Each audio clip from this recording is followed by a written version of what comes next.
3 jours de ville morte Oui. à partir de dimanche. Mais j'aimerais qu'on fasse un bilan de cette opération de ville morte qui avait déjà lieu déjà il y a quelques semaines. Finalement, le président Paul Biya a été investi, le pays semble avancer. Ben, Ce n'est pas un coup d'épée dans l'eau. non, ça n'a pas été un coup d'épée dans l'eau, puisqu'avec ces trois jours, ça a eu un impact très négatif sur l'économie camerounaise. Vous pouvez toujours être investi et sans dignité, sans avoir de la reconnaissance. Vous pouvez être investi en étant illégitime. Vous savez, ce n'est pas parce qu'on est investi qu'on est reconnu. La preuve, c'est que même l'Union européenne n'a pas reconnu, jusqu'à ce jour, l'élection. Il y avait pas mal de diplomates occidentaux présents. Et Non, même des députés. il n'y en avait pas. Si. Il y en avait un seul, mais si.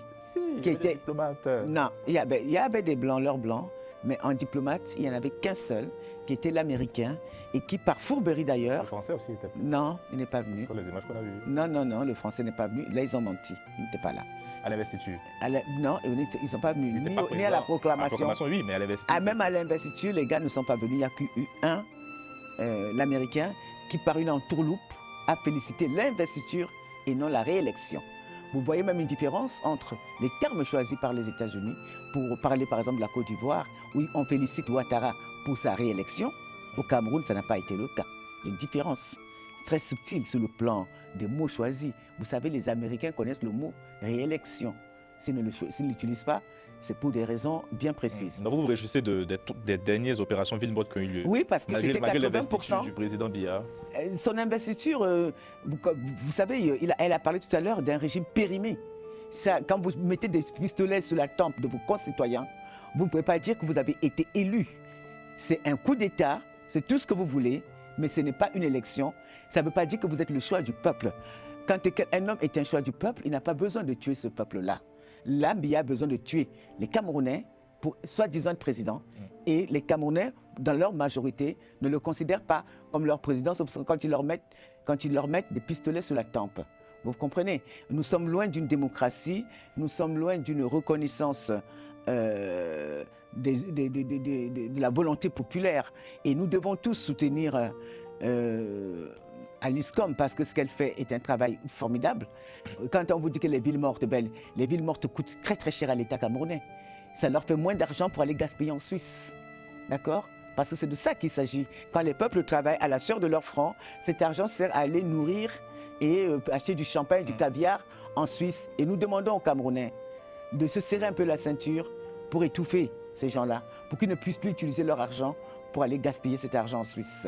Donc aujourd'hui, le Cameroun est dans un état économique défaillant.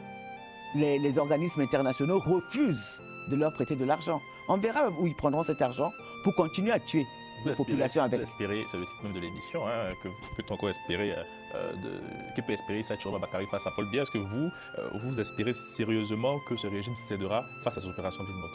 Pas seulement. Je pense que les Camerounais sont bien décidés à en découdre. Je ne suis pas au centre, moi je suis quelqu'un qui communique, c'est tout. Oui. Je ne suis pas au centre de tout ce qui se prépare, mais je pense que les jours difficiles attendent ce pays tant que Biya restera là. Certains commentateurs disent c'est bon, on a déjà vu la même chose en 2018 avec Maurice Kamto. Ça n'avait rien à voir. Selon vous alors? Ah non. C'est le discours qui vient actuellement encore, l'exil de M. Bakary. Non. En 2018, vous n'avez pas une mobilisation populaire derrière un homme qui est sorti presque de nulle part.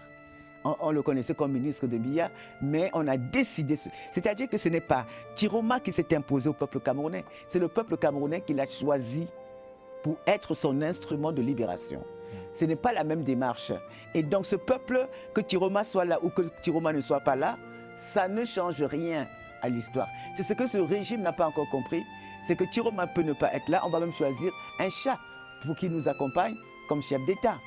D'accord? Ils peuvent essayer de mettre Chiroma hors d'état de nuire. Notre détermination ne faiblit pas. Et pour que cela faiblisse, il faudrait que Biya tue tout le monde.